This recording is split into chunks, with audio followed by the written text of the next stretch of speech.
कलम बोलती है। प्यारे भारतवासियों,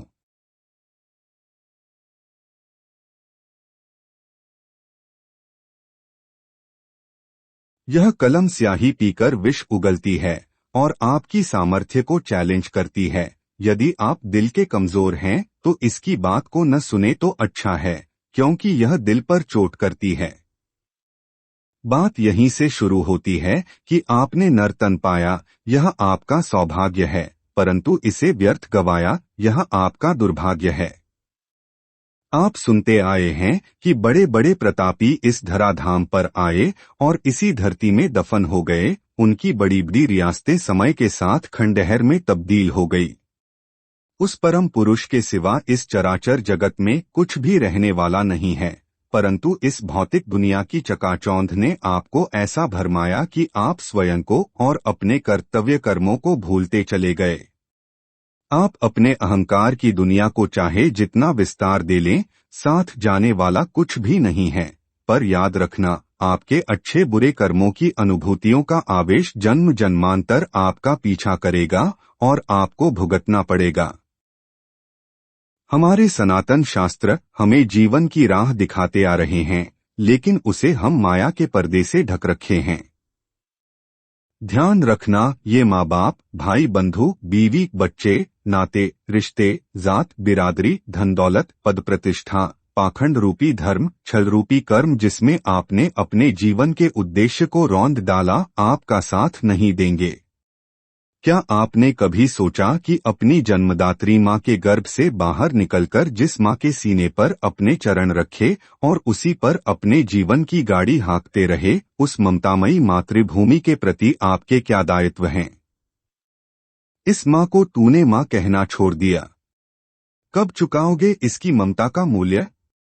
जब से तूने इस माँ को भूला, तुम्हारी राह में कांटे ही कांटे बिखरे पड़े हैं। कैसे पूरी होगी तुम्हारी यात्रा? कहाँ खड़े हो, क्या खोज रहे हो, क्या खोया है तूने?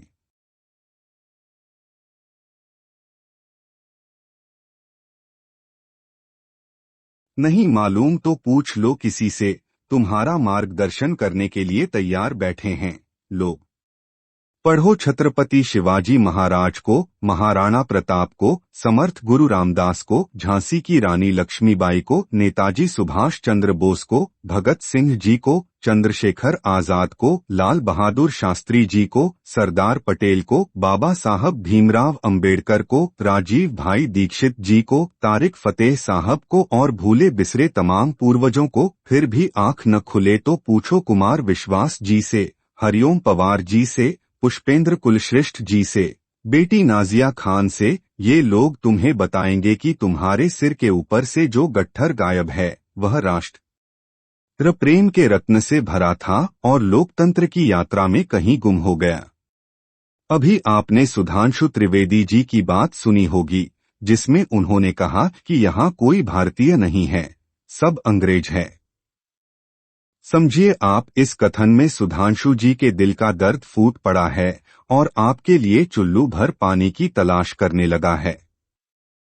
आज देश से प्रेम करने वाले तमाम लोग हैं, अधिकांशतः भारतीय सेना में, पुलिस विभाग में, सिविल क्षेत्र में, परंतु भारतीयता के मानक पर खरे उतरने वाले लोग आज नहीं के बराबर हैं, क्योंकि हमारी बुनियाद को अंग्रेजी विष से सींचा जा रहा है।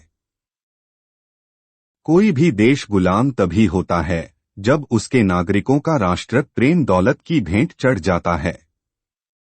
ठहर जाइए क्षण भर के लिए, मुझे मालूम है कि आप तेजी से प्रगति के पथ पर आगे बढ़ रहे हैं और देश के लिए आपके पास वक्त नहीं है। आपके पूर्वज भारतीय सीमा से निकलकर विश्व जनमानस को मानवता का पाठ पढ़ा रहे थे, इधर देश परतंत्रता की बेड़ियों में जकड़ लिया गया। क्या कमियां थी? मातृभूमि जब चैन की नींद सोती है तो राष्ट्र प्रेम मांगती है, और जब प्यासी होती है तो खून मांगती है। हमने सुना है कि आप लोकतंत्र और संविधान को बचाने के लिए निकल पड़े हैं। जो अपना एक मत जाति के जहर में घोलकर स्वार्थ के सरहद पर रख दिया हो तो उसका स्वाभिमान तो बिक चुका। फिर ऐसा व्यक्ति लोकतंत्र और संविधान बचाने की बात करे बेशर्मी की भी कोई हद होती है। लोकतांत्रिक व्यवस्था में आपको मिला मताधिकार विरासत में मिली आपकी बपौती नहीं है। यह राष्ट्रीय संपदा है जो लोकमत के रूप में स्थापित होती है, लेकिन आज यह मत नीचे से लेकर ऊपर तक बिकता है। फिर तो यह कृत्य देशद्रोह की परिभाषा में आनी ही चाहिए और ऐसे लोगों को देशद्रोही करार दिया जाना चाहिए। दुनिया के किसी भी मुल्क में ऐसे लोग हों तो उनसे देश, समाज या मानवता का कोई भला होने वाला नहीं है। इस मानव जगत में यदि किसी भी मुल्क का विधान उस राष्ट्र की संप्रभुता एवं अस्मिता पर चोट करे तथा रीति रिवाज, पंथ, परंपरा, मानवीय मूल्यों को कुचलने लगे और इंसान में भेद पैदा कर राष्ट्र की नींव को कमजोर करने लगे, तो छल छद्म युक्त ऐसी व्यवस्थाओं का समय रहते दमन कर देना चाहिए। राजनीतिक दौर में बहुत से लोग आपके सामने आते हैं, बहुत भाषण देते हैं और दूसरे की बुराई करके अपने को अच्छा साबित करने का संकेत देते हैं। इनकी यही पहचान है कि ये बुरे लोग हैं और अपनी शिक्षा, दीक्षा, संगत, रहन सहन और वंश परंपरा से भी पहचाने जाते हैं। इनसे सावधान रहना चाहिए। एक दर्द मैं आपको और सुनाऊं। 75 साल गुजर गए यह सुनते सुनते कि सन 47 में देश आजाद हो गया, जबकि पर्दे के पीछे एक कड़वा सच आज भी आंसू बहा रहा है। 75 सालों से आप देख रहे हैं कि 15 अगस्त और 26 जनवरी को पूरा देश आजादी के जश्न में डूब जाता है। अफसोस कि ऐसा कभी नहीं हुआ जब इस अवसर पर देश एक बार भी अपनी गुलामी को याद किया होता। साथियों, याद रखना, अपनी गुलामी को याद रखने वाला राष्ट्र अपनी आजादी की नींव को मजबूत कर लेता है, परंतु अपनी गुलामी को भूल जाने वाला राष्ट्र अपनी आजादी को बचा नहीं पाता। कोई भी व्यक्ति, समाज या राष्ट्र गुलामी के जाल में पूर्णतः जकड़ लिया जाता है जब उसके तन, मन, धन तीनों निर्बल हो जाते हैं। सन 47 से पहले देश मानसिक रूप से गुलाम नहीं था। यही कारण था कि समय समय पर आजादी की आग धधक उठती थी। देश पराधीन था। अंग्रेजों को भांपते देर न लगी कि अब इस मुल्क पर हुकूमत करना बहुत दुष्कर होता जा रहा है। अंग्रेजों ने तो पहले से ही इस राष्ट्र की बुनियाद को हिला रखा था। जाते जाते उन्होंने वही चाल चल दी जो आते वक्त किया था। 2-4 वर्षों में ऐसी जाल बुन डाली जिससे देश को निकलना भारी पड़ रहा है। नेहरू जी को अपना वारिस चुना और सत्ता हस्तगत कर दिया, जिसे आप आजादी के नाम से जानते हैं। जुर्म के सारे दस्तावेज जो अंग्रेजों ने इस मुल्क की प्रजा के दमन के लिए बनाए थे, नेहरू जी को दहेज में मिले। चलाइए देश को शायद 25 वर्ष और बचे हैं। अब राष्ट्र की इज्जत भारतीय सेना ही बचाए। कहते हैं कि अंग्रेजों ने इस मुल्क की प्रजा के साथ पशुवत व्यवहार किया और देश की इज्जत को तार तार कर दिया। यहाँ हम विचारों में कुछ बदलाव करते हैं कि इस पराधीनता के दौर में देश पर जो भी जुर्म हुआ उसके लिए क्रूर अंग्रेजी सत्ता एवं भ्रष्ट व्यापार व्यवस्था जिम्मेदार थी, अंग्रेजी कौम नहीं, क्योंकि अंग्रेजी प्रजा के बीच भी विद्वान, इंसान और संत प्रकृति के लोग रहते हैं जिन्होंने मुल्क के प्रति अंग्रेजी हुकूमत के नृशंस कृत्य की भर्त्सना की है। उन्होंने लिखा कि भारत के प्रति अंग्रेजी हुकूमत जैसे दुष्कर्म दुनिया के इतिहास में नहीं मिलते।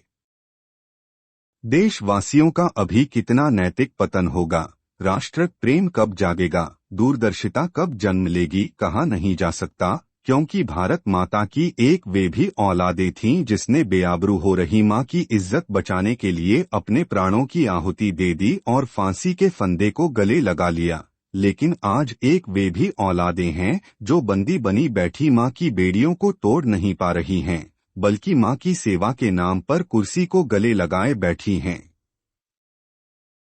क्या होगा मुल्क का जब पढ़े लिखे लोगों की डिग्री बाकी है और राष्ट्र प्रेम गायब है? आप कहते हैं कि देश की संसद सबसे बड़ी है जो कानून देती है, या कानून सबसे बड़ा है? वह अपना काम करेगा या न्यायपालिका सबसे बड़ी है, अपना न्याय करेगी या संविधान सबसे बड़ा है, जो कहेगा वही होगा।